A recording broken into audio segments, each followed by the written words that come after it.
Good morning, good evening, good afternoon, and welcome to another episode of Living World of Darkness, Rage Across the Street Magic, or something to that effect. In today's scene, we will be setting it, about midday, and if the date on the video matters, a day in the future, because going to the park in the middle of the night is generally a no-no, and a good way to get arrested or mugged or something along those lines. So, we'll not be doing that. We will instead open this scene with Maeve probably leaving the park, having texted her new friend to check his availability at first, of course, and then to offer a meetup at Carroll Park, the place they had discussed previously for potential lesson time. She will receive a reply after an adequate amount of time. We'll just say that. We'll leave it kind of vague like that. Because he won't respond immediately right away. That'd be too obvious. But he won't put it off for too long. And he'll say, "Yeah, that time sounds great. I'll be there." And considering travel times and whatnot, and the fact that Maeve probably has to go a bit further, she'll, get her things together, make sure she has that subway card that Lucas got for her, shove it in her purse. And, no, her pocket. Purses. Then we'll go with the purse so she can have a notebook with her. So, she'll make sure she has her subway card, all that stuff, and flick a message through the pack link just to casually let the rest of them know that she's headed off Sept, going to the park. Where to? Carroll Park, the one Lucas and I have been working on. Carroll Park? Yeah. Why?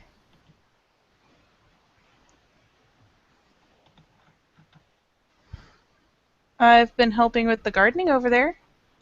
Oh, yeah, shit, the gardening thing. Okay. Yep.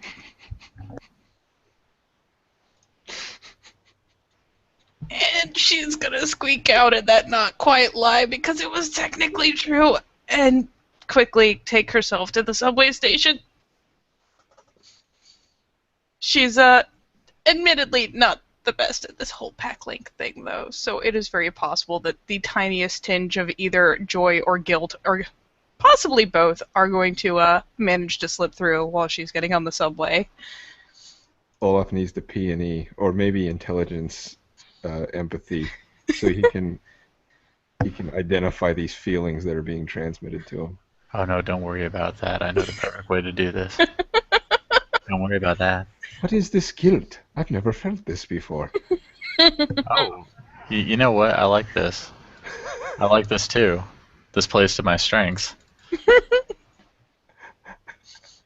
This plays to my strengths. What the fuck?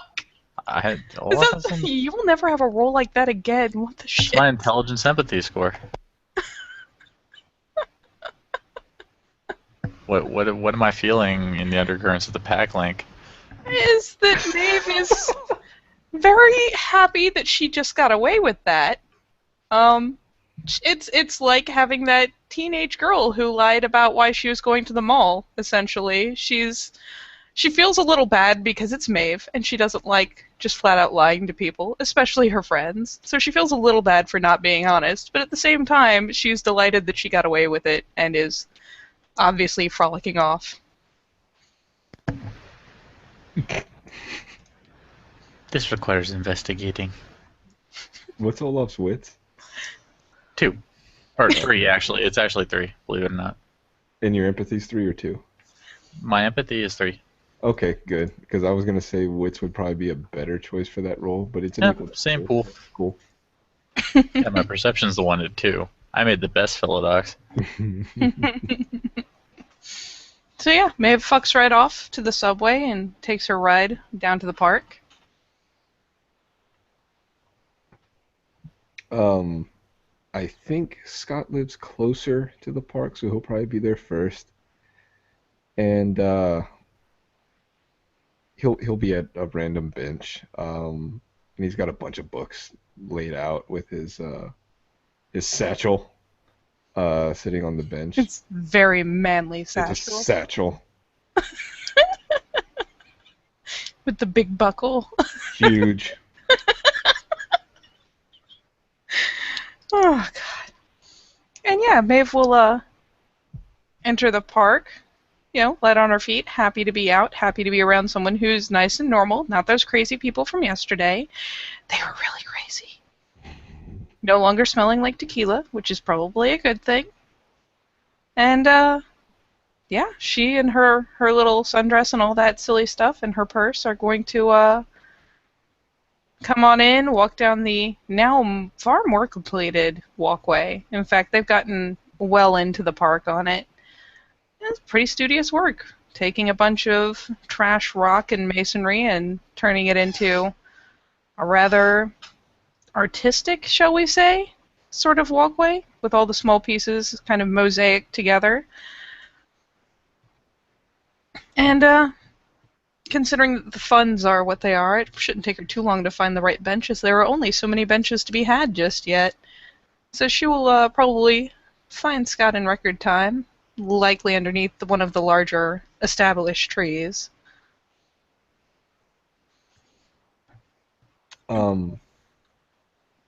Yeah, he's currently flipping through one of the mini books on the table, and as you get closer, you notice that there are a whole bunch of books related to the subject at hand.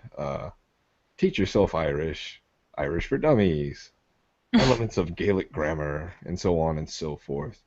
And one of them happens to be one of the grammar books. And she will, as she's flitting up, assuming he does look up from his book, which really isn't a guarantee, he'll get a wave. Let's roll something.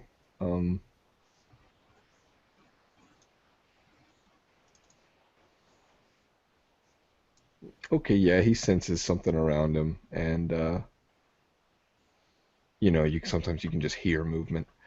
And he turns around and notices Maeve, and he will not as quickly as before stand up, but he will stand up, He kind of hurt himself. unfold his legs out from the bench, like stands up. Well, hello, gives her a nod. Hey! And she'll come, bright smile, enthusiastic wave. Hope you weren't waiting long? I honestly don't know. I got here and started reading something, and you know how the time goes like that.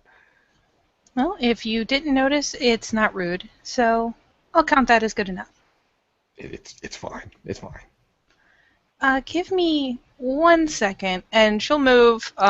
There are several bird feeders set around this tree that are essentially tethered to tent stakes because the branches are the branches are so very high up that there's no real good other way to anchor them. And taking a second to wander around the tree, take note of how much birdseed has gone from what feeder, she'll eventually go through the process of lowering one to the ground, kind of taking it off the hitch and lowering it down, and then going to one of the volunteers to get them to go for the birdseed stash and refill it, hitch it back up there. And then once she has decided that she's perfectly satisfied with how high she has hoisted it, we'll anchor it and return to the table. Finally sit herself down. Once he takes his seat, he will reseat himself. Um, and then he kind of lays his or waves his hand over all the books. Got a bunch of material.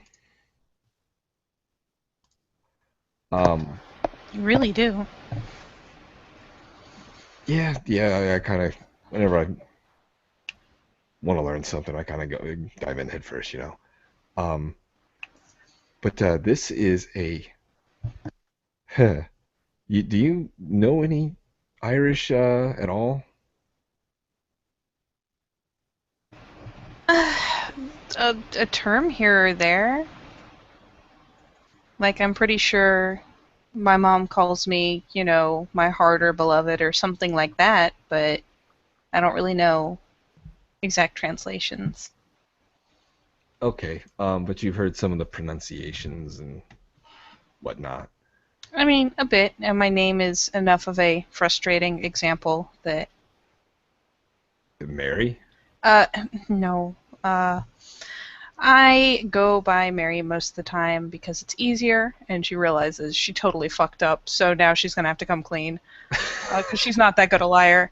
No, I go by Mary, it's easier. Uh, Sorry, it's kind of embarrassing to get caught on it, but my name is actually Maeve, and I mean, there's a B in there and everything, so Yeah, okay, that makes sense because well, first of all, that's a beautiful name. You shouldn't hide that. And second of all, yeah, the pronunciation's kind of weird. It's really different from English. I mean, if you try to read it like English, someone who actually speaks Irish is going to look at you funny. yeah, you can't really read it like with English phonetic.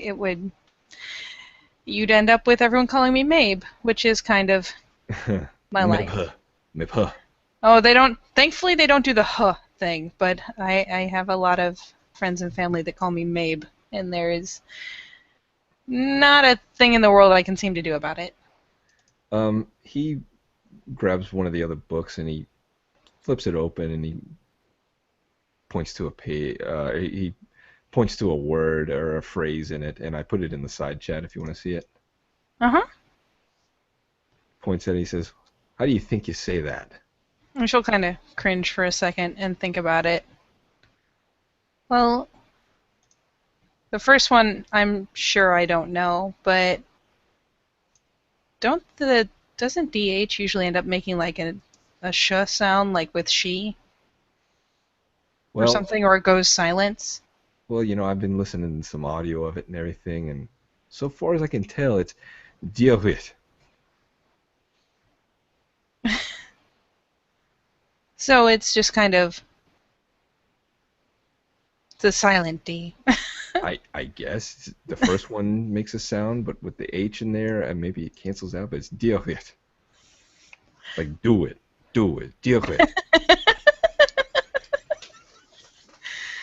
I'm going to assume someone showed her that video, so to explain my laughing.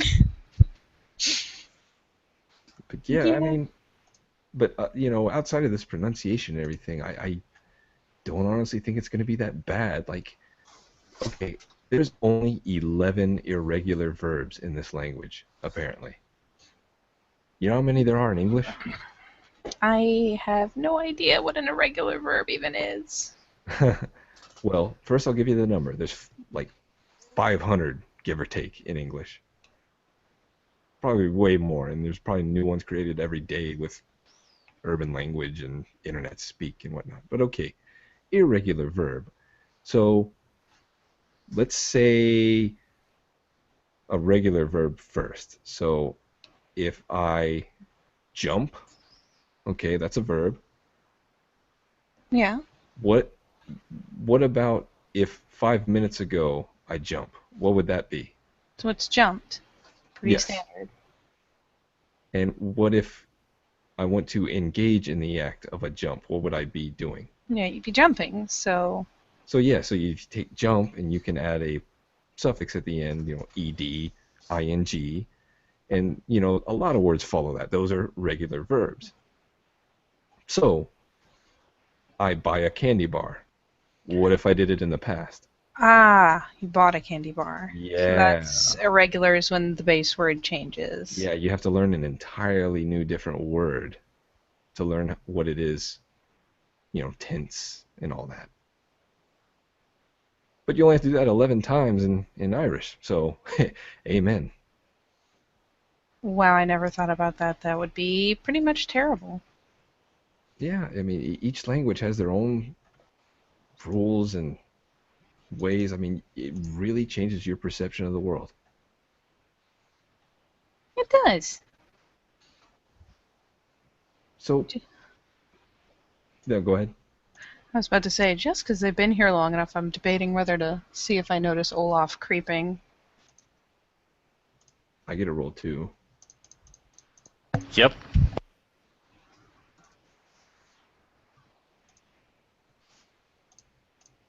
No, only 3. Nope, 2. This- Ninja. Now I know how Lucas feels.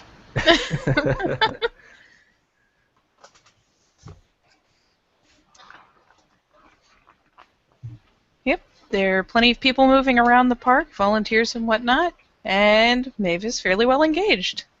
So, the word here, like, what does that mean? Or was it just a good example, so you just snagged it? That is hello. Oh. I'm not sure what the literal translation is because it's clearly 2 words, but it translates into English as hello. Well, all right. So, dia huit. Deal with it. Dia huit.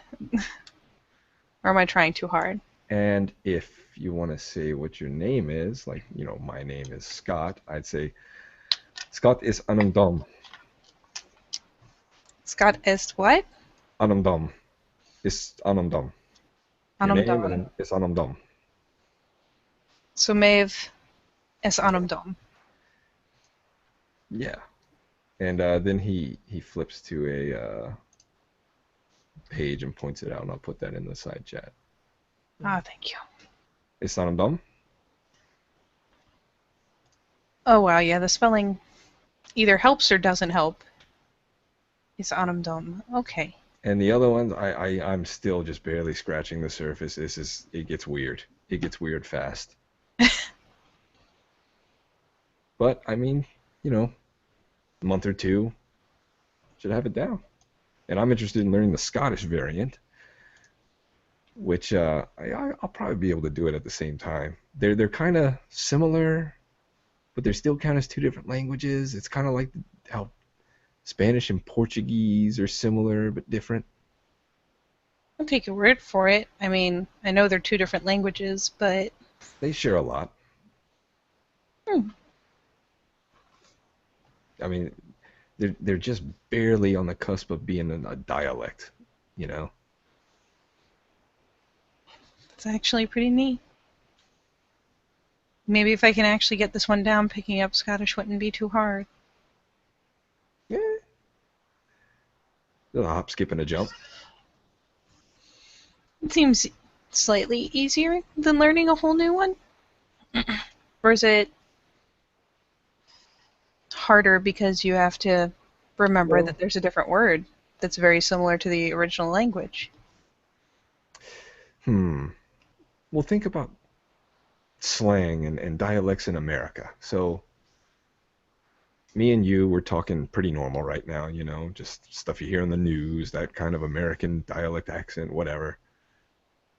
If you go south, it's going to take you a little bit to pick up exactly what they're saying between the accents and just the contractions of words and their own unique pronunciation. Like, go to South Louisiana, who? Or kind of like, I don't know, going to Britain, they have a lot of words we don't use.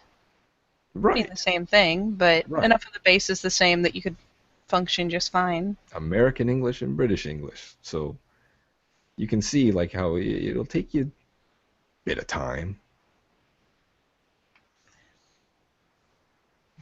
And she'll nod along, and for the sake of convenience, we'll say that as they're chattering, one of the volunteers, this chick with dreads of all things, and overall just very, very urban gypsy type of clothing and whatnot, comes over and actually pauses politely just to the side of the table until they finish, that particular sentence, and then when Maeve glances up, it's obvious that the interruption is just for her, and to this one will be like, "Hey, I'm sorry to bother you, but I wanted to ask you about some of the plants over here. We were concerned about weeds," and at which point Maeve kind of makes an apologetic gesture. It's like, "I'll be right back," and kind of hurries up off of the bench to follow along, because this is one of those fine lines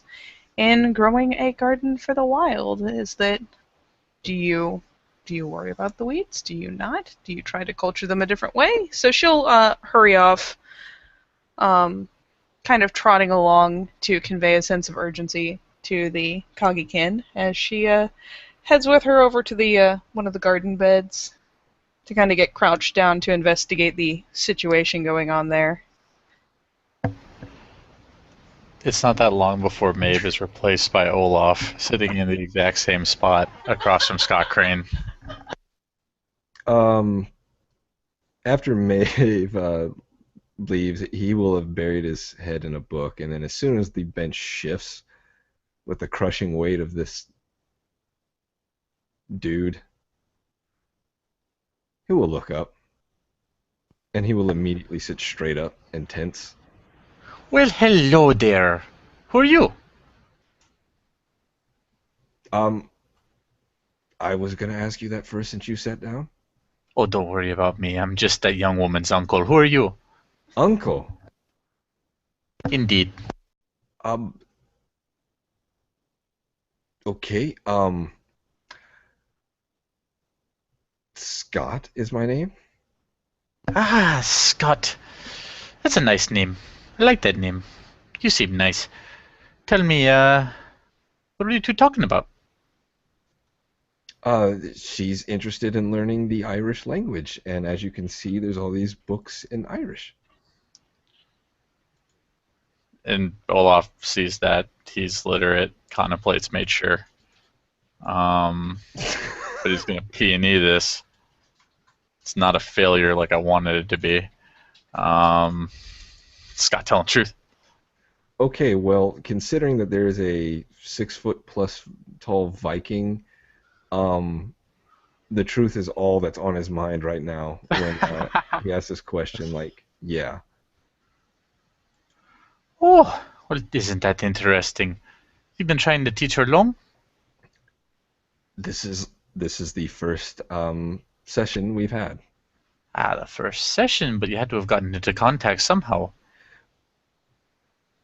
I'm sorry. What was your name? Don't worry about that.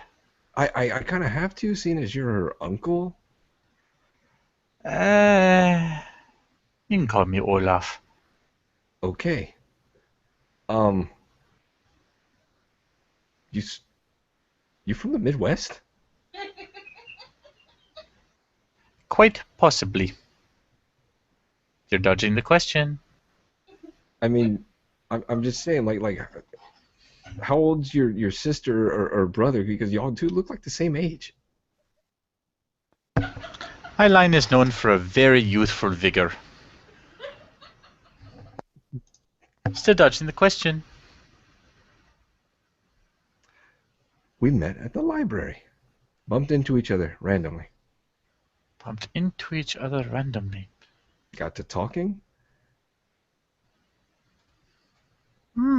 Talking is nice. Sounds very storybook.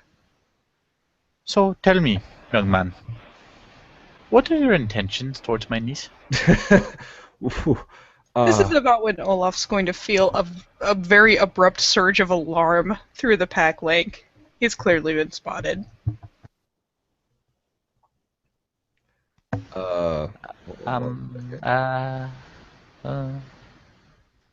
Okay, he keeps his cool.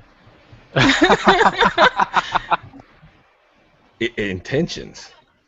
There is the pitter-patter of small Irish feet, hurriedly returning. What are your intentions? To teach Irish.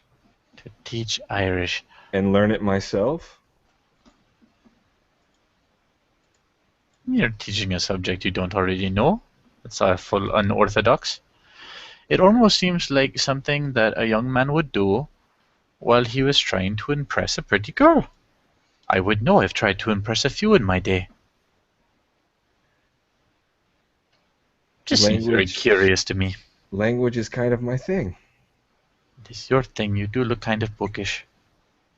And this is about where Maeve is going to impact Olaf. Her little palms first, like shoving at one of his giant shoulders and be like, "Oh my god, what are you doing?" Oh, I just happened by the park. I wanted to see things in the park. You are... And you are here with apparently this fine young man who you are learning a language from. I was very excited to see you furthering your education. I always talk to you about your education. Casper starts muttering various phrases in other languages. He's kind of it's the content of the languages isn't really important. He's just trying to prove that yes, he is a language man. There's just the shove, shove, shove, shove. Little shoves, because Maeve is a little person, but still, they're there nonetheless. Olaf scoots over just enough for Maeve to sit down. Oh, no. No, you are... No. You... What? No. I was just trying to make nice. You were not trying to make nice. You do not make nice while I am not here. No. I'm perfectly good at it. I You haven't raised are my voice. I'm genial. I'm just asking him about things. You are... So you know this man? Oh, yeah. Yeah. She is my niece. Of course she would know me. He gets a glare. Like, I swear I'm not metagaming OOC, but like, that's bullshit. If nothing else, Maeve's glare is also helping paint it as total bullshit. It's a manipulation of two. I could roll it, or you could just know he's lying. We can roll it if you want, but like, I think I Let's painted a do pretty this. clear picture of how You are welcome to assume he's lying. No, he's the biggest fucking liar in the face of the fucking earth. Oh my god, this man has been full of lies since the day you met him, which was today, but like within 5 minutes, bro. You don't even need successes. This is me shoveling it to you. But since you bothered rolling, you will get the sense that yes, Olaf is familiar with this person that you've met, and you will also get the sense that there is kind of a familial vibe. But the actual words that came out of his mouth were all lies. Complete bullshit, yes. I mean, so many lies. Whatever concern he seems to have with you is very real, but a lot of it was lie.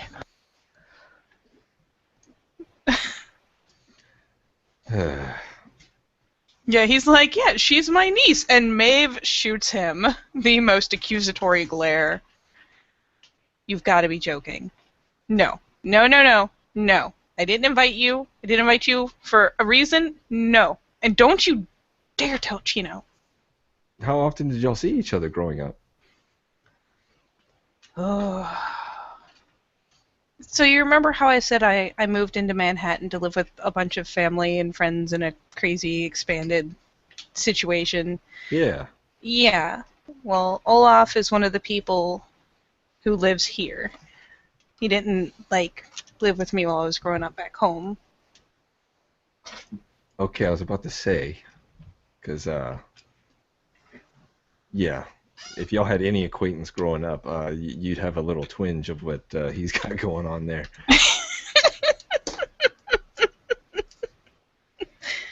I would, wouldn't I? Yeah, 'cause it's pretty thick. Yeah, it really is. You know how I said there's some people who will just never say my name right? Side glance. What is wrong? I know how to say your name. Your name is Maeve. No, it's not. That's not my Maeve. name. My name That's is your name. Maeve with a Maeve. V sound. Maeve. Can I'm you saying it. make a V sound, Olaf? Can you even do that? Oh, hey, try saying this, and he points to the word he just posted I just posted in the side chat.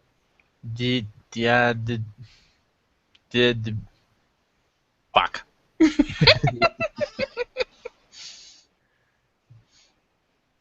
Gotcha. Olaf. What? Olaf? What? If you try the same things now that you used to do to Lucas, I know where you live. I didn't do anything to that man.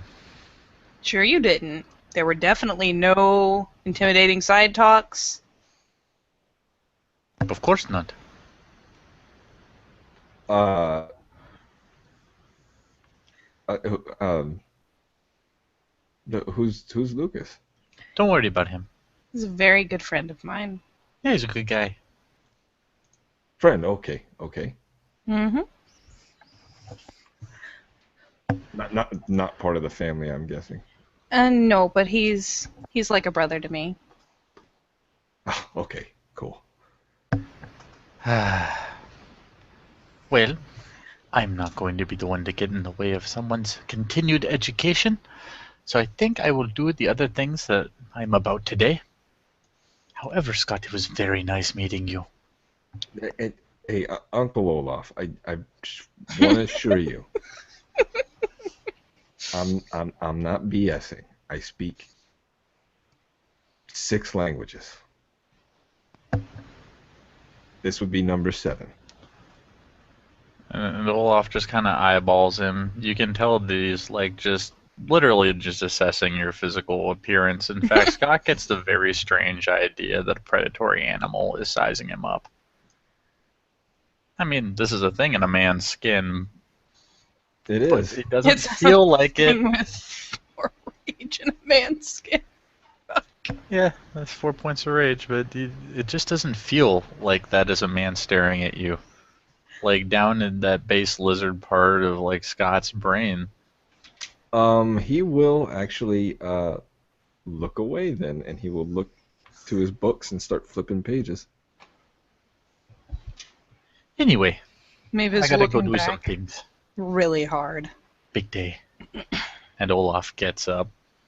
Through the pack link, as he's leaving, he will hear, "I swear to God, if you tell Chino, I will make your life suffering. I will bind a rooster to your pillow." That's fucked up. Yes, it is. That's like an abuse of your special relationship with things. That it is, isn't it? It would be a shame if you drove me to that kind of extremes, Olaf. Fine, but you shouldn't be keeping secrets, at least not from us. Have you met Chino?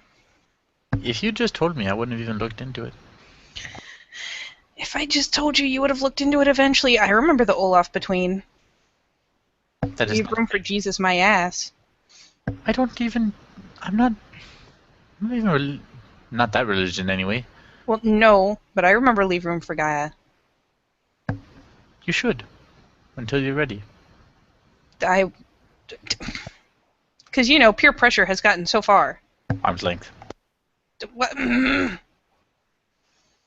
And from Scott's point of view, this is Maeve looking very sharply after Olaf as he's leaving. Like, uninterrupted, long stare at the big Viking back. Does Scott look up at any point after Olaf has gained some distance? Once he gains some distance, then Scott will feel that pressure move away, and he will eventually look back up. When he looks up, he can see Maeve. He can also see Olaf. And Olaf puts up 2 fingers from one hand and points at his eyes. And then 1 finger points at Scott. Walks away. He looks back down at the book. And Maeve is looking extremely apologetic. I am so sorry. He He's seemed kind of- alright. He's a little overbearing. Yeah, he got a little intense there. I am so sorry. I know he's not your uncle. Yeah, that was... If I don't even know what would make someone believe that, if only from the difference in the way we talk. There is no way you're gonna go for that. But he is like family. He's certainly not my uncle, but we're pretty tight. I mean, yeah. She just kind of looks down, just this little, yeah.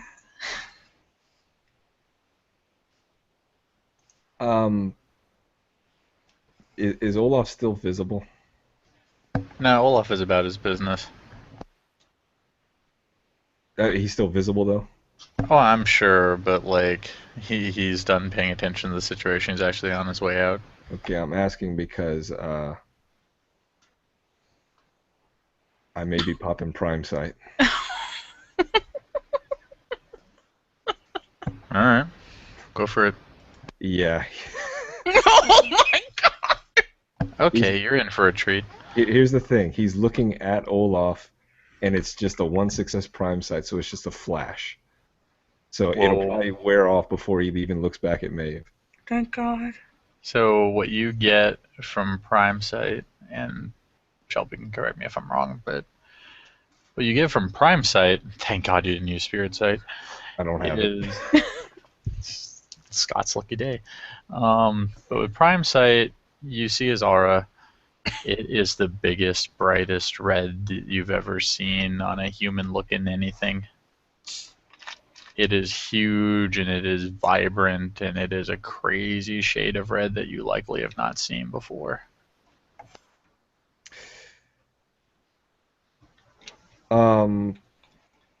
Maeve, if she's looking at Scott, he's kind of off at the distance, looking off at the distance towards Olaf, and his mouth just slowly opens.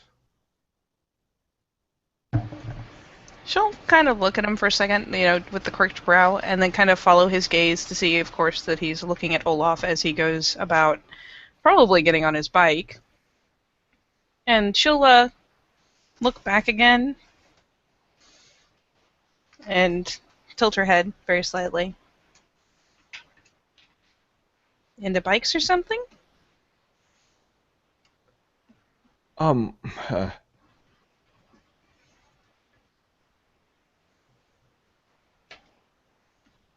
well, that is a nice bike. Don't let the whole tattoos and leather and bike thing get to you.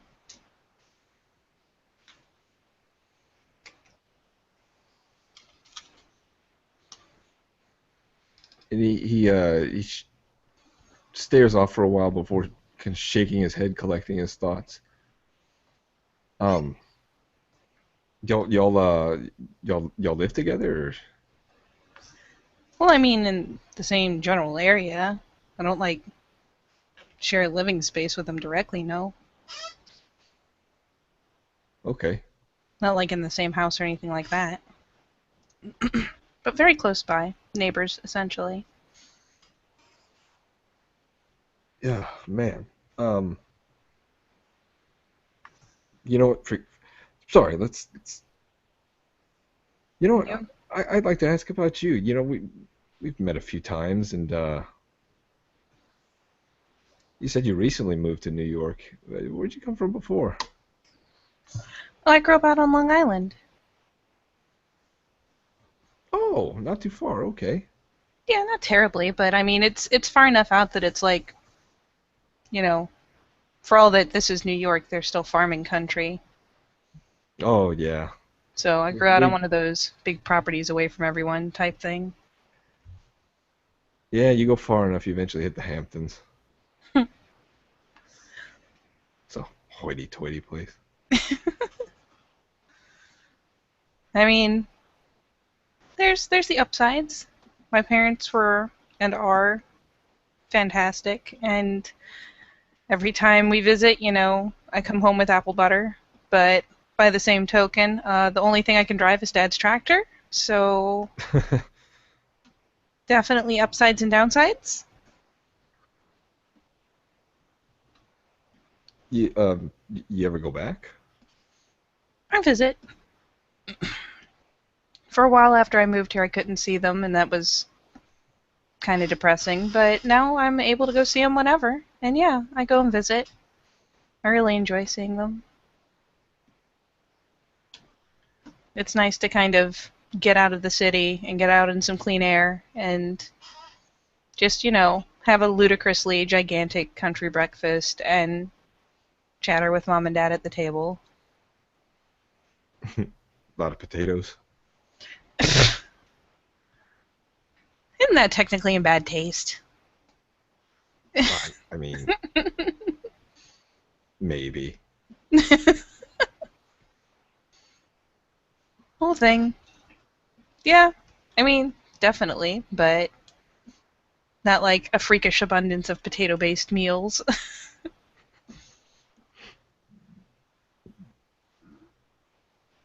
But yeah, I mean, it was pretty simple. You know, Dad would go into town every once in a while, and sometimes I'd go with him, go to a bookshop or go to one of those little, And she kind of pulls up the little pendant and waggles it again. One of those little new agey places. So, I mean, do you have much connection to the homeland, as it were? Sort of. I mean, both of my parents actually immigrated, so they're directly from there. And I have apparently some pretty awesome family ties there, but I've never been. Huh. And I haven't met a lot of them. Well, maybe after you get fluent, book a flight there. That's my hope. I have, like, what is he? Like a great granduncle who's, you know, she kind of waves her hands, a big deal over there. Well, you're kind of a big deal around here. To certain people, yeah. I mean, that dude, he came up and he's like, oh, the flowers, Oh, that's that's because I'm actually helping to put this park back together. I actually grew and brought most of those plants over that we're growing. All the flowers and stuff, some of the small trees. And she'll kind of gesture to various areas that have been, they're established a little bit now, but it's obvious that this has only been, the plants have only been put in, so long ago. They're not exactly running wild yet. oh, okay. And I'm trying for more of a wild growing approach. So most of the things that I brought are the kind of things that'll spread out naturally and work together naturally in a way that they shouldn't need much tending. And I definitely don't want to use a bunch of, herbicides and chemicals and stuff on it. So when, things like weeds or invasive stuff gets to be a problem, it comes down to me going over and seeing what it is, how much of a problem it's going to be, all that fun stuff. Yeah, that's definitely not my strong suit. I kill every plant I touch. I'll be honest, it involved a lot of books. A lot of books. Growing up on a farm only gets you so far. These aren't exactly crops. So there was a lot of trial and error involved, but thankfully a lot of it grew really well. I didn't lose much of what I started. And they've transplanted really well too, which is a relief.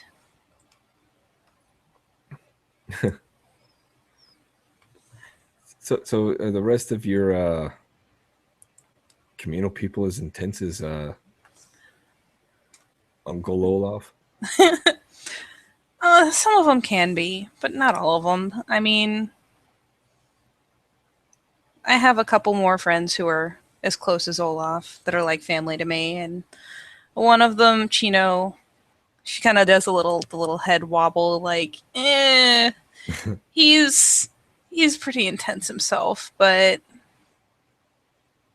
I mean, the rest of them, it just kind of depends on the person. Some of them don't realize how intense they are. Some of them have learned to be that intense. Like, with Chino, it's a lot of bravado. With Olaf, I mean, look at the bike. It's obviously something he's learned. And then there are others like me that are not horrifying to talk to.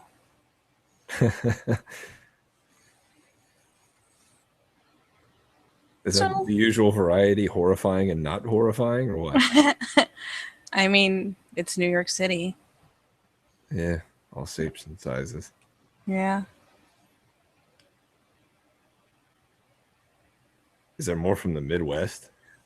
Because I got to be honest, like That's crazy. I've only ever heard that in Fargo.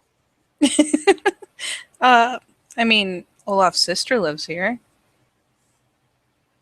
Huh.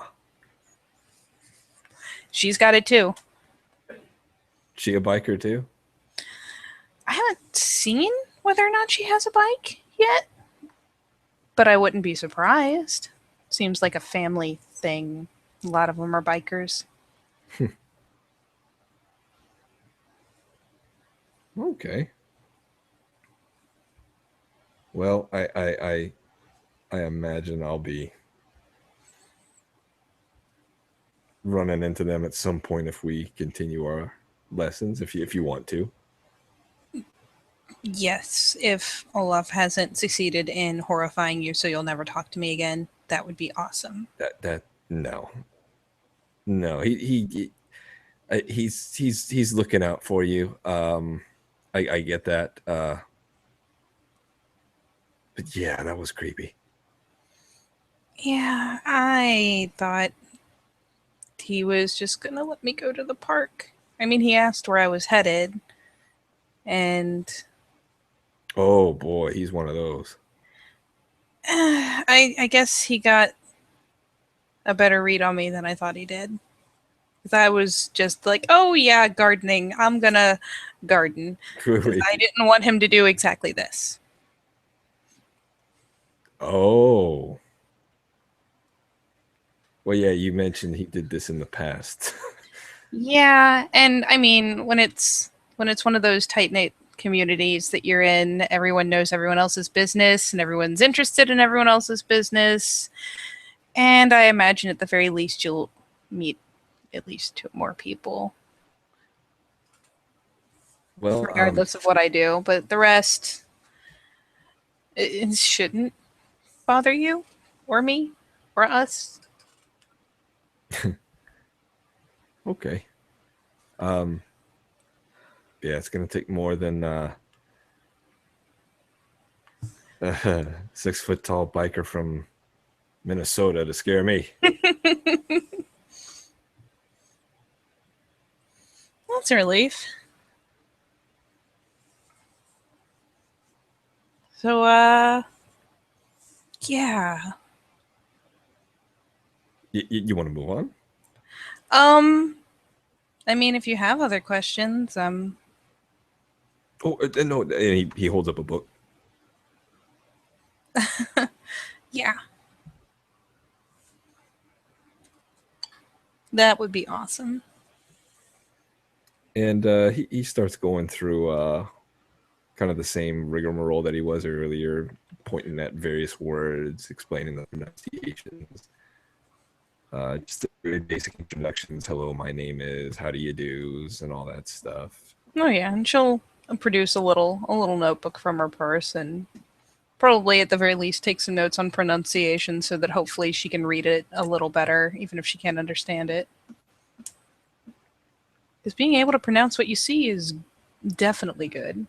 Oh yeah.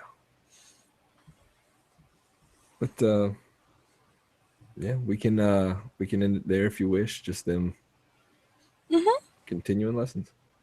Sounds legit. So with the two of them deep in their books, chattering happily,